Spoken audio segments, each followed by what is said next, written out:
Maigsoon, una, ito ta sa Proverbio, Kapitulo 16, mamaya ito ang manadungan, patakahawa dere, patakahawa man aning Proverbio 16, then verse 27, Proverbio 16, versikulo 27, where Solomon said, An ungodly man diggeth up evil, and in his lips there is as a burning fire. Ang tao daw dautan. Pagsunod mo ang taong dautan, kinaham niya ang pagbuhat o dautan alang kaniya. An ungodly man diggeth up evil. Kinaham sa usa ka tawo nga mamumuo nagpagabuhat alang kaniya, kay kini ang iyang nag-aghat kaniya. Mas klaro rin sa English, an ungodly man na magay tawo nga tinguha gyud permi ang paghimog dautan. Nabitaw kayo tanawan rin sa internet maigsoon, actual filming, hindi naman tagalito ka actual filming ba tabo dito sa ubang naso sa US na yung mga gipang sintensyahan mga isoontan 300 years na itag 200 years tungkol sa grabe sa gravity sa ilang sala bitaw, kabugat sa ilang sala. Naga dito'y nakapatay siya o 90 ka, grabe po to, no? 90 ka tao yung napatay, pero sa dihang gisintensya na siya sa gidala sa Maison panto silya elektrika. Silya elektrika gyud dugay na hilak pod siya, hadlok pod yung matay, pero grabe yung gihimo nga krimen ba mani sa Proverbio 16 ito basa ron, ang taong dautan kut siya mga buhat nga dautan, nagtago siya. Yun din unya diha siya mga ngabil, there is as a burning fire, na may kainit sa iyang mga ngabil ang paghimog dautan. Ang by nature, no, actually sa kinayahan ng anak magandang tao tungkol sa pagkaulog niya sala. Grace lang kita di ta makahimog dautan, grasya ra na Dios Ginoo. Napailaing verse ani Maigsoon kining giingon din sa 7 verse 15 Salmo gyapon. This Salmo o Proverbs, Proverbs 7 verse 15. Ang talawag sa giingon din ni Solomon 7 versikulo 15 nga matud pa din Solomon kanayon siya 7:15.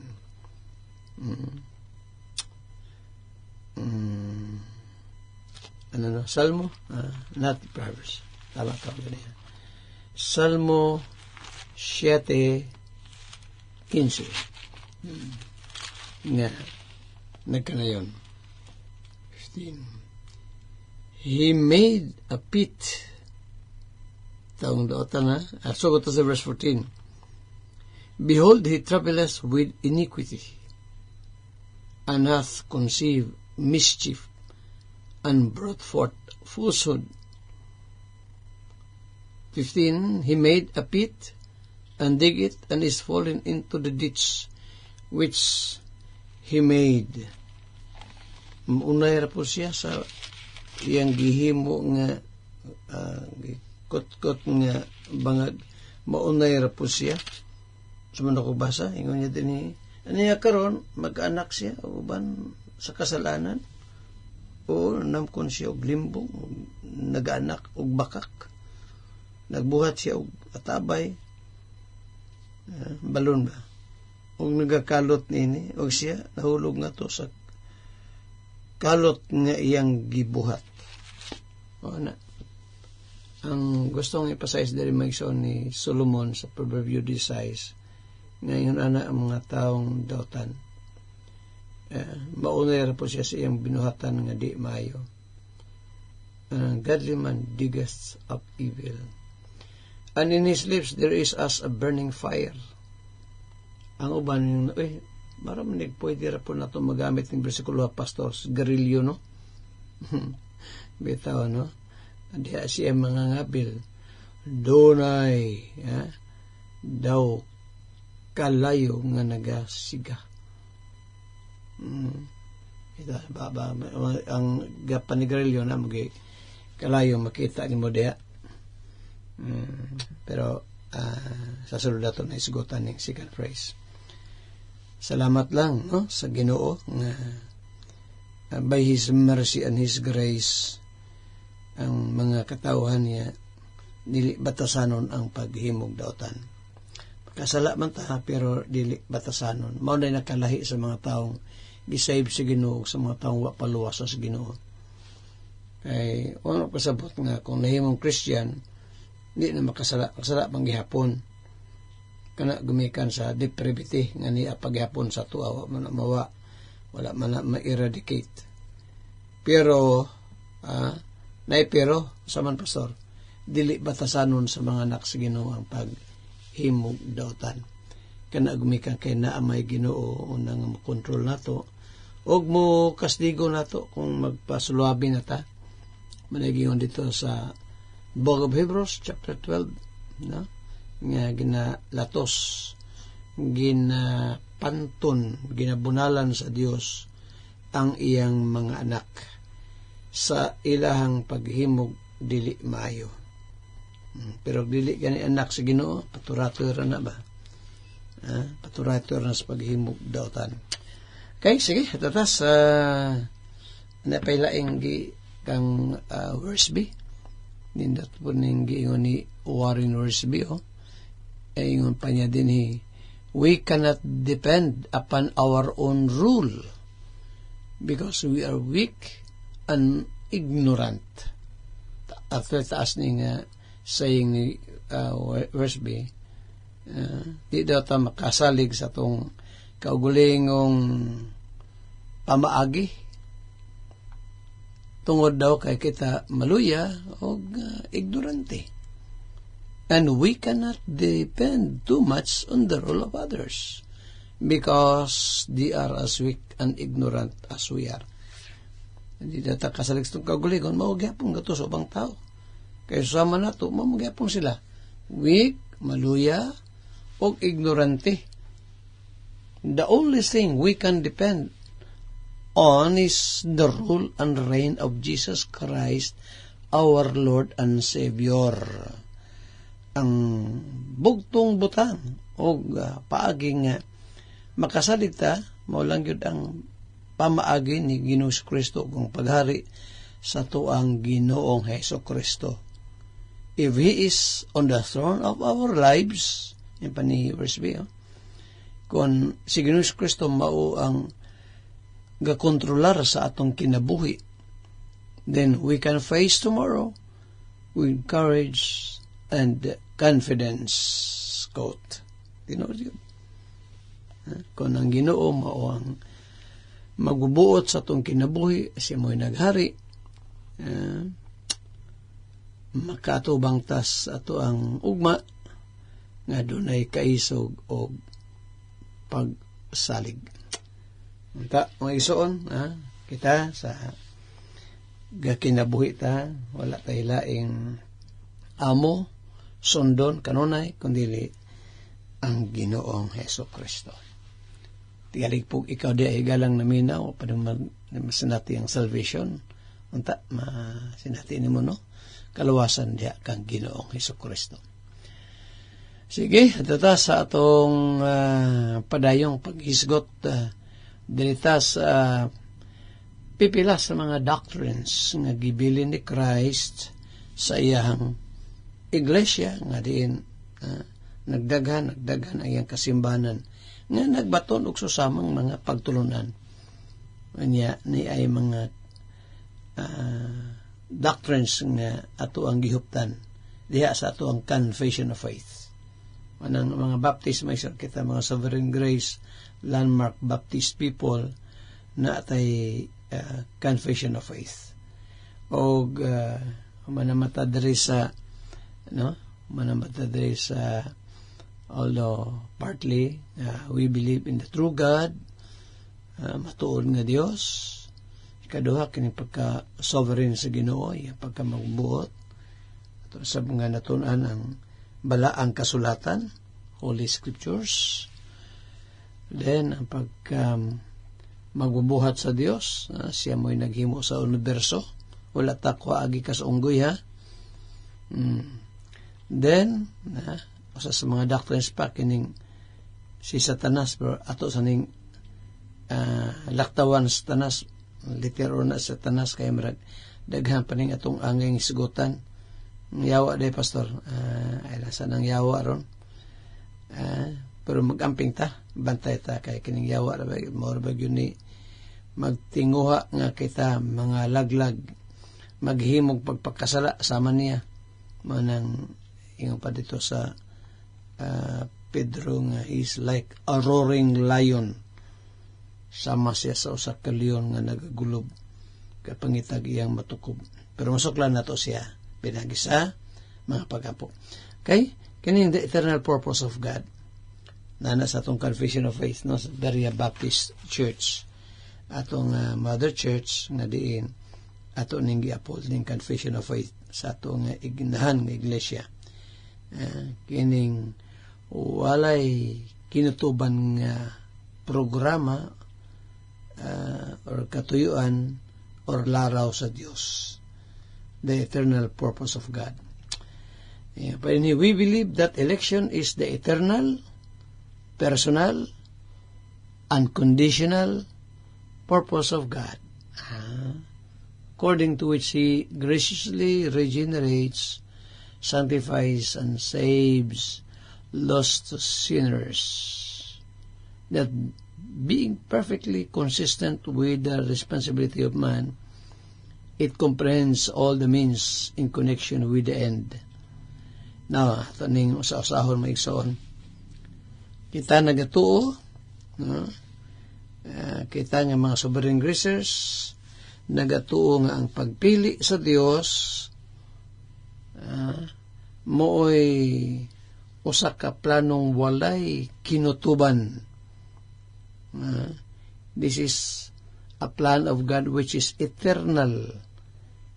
Asay verse na yaraw ang uban ba yung mutug eleksyon ba, pero naa sa Bible again dadalag Biblia, pero di mo tuo sa nakasulat sa Bible, dapat mo tuo ta nidagang mga kita lang esgutan na to ni mga Baptist group, nidagang mga Baptist nga simbahan mo igsoon, mga pastor, di mo tuo eleksyon, dili eleksyon na kanang bago naman nag-eleksyon last year, mag-eleksyon to 2025, karon na pong 2028, local o national election na po na. Dili ng eleksyon na kung gipasabot sa Biblia. Kining naa sa Ephesians 1:4. Dahil kamo diyang naminaw nitong programa bago pa mong nakadunggan niya. Tanawan niyo maigsoon ng sulat ni Apostle Paul. Sugod ta sa verse 1. Ephesians chapter 1 verse 3 and 4, where Paul said, "Blessed be the God and Father of our Lord Jesus Christ, who has blessed us with all spiritual blessings in heavenly places in Christ." Verse 4, "According as He hath chosen us in Him before the foundation of the world, that we should be holy and without blame before Him in love." Dalaygon, sabon ako basa, dalaygon ang Dios o gamahan sa atong Ginoong Hesukristo nga diha kang Kristo nagapanalangin kanato sa tanang mga panalangin espirituhanon diha sa mga langit nung dapit. Diha kaniya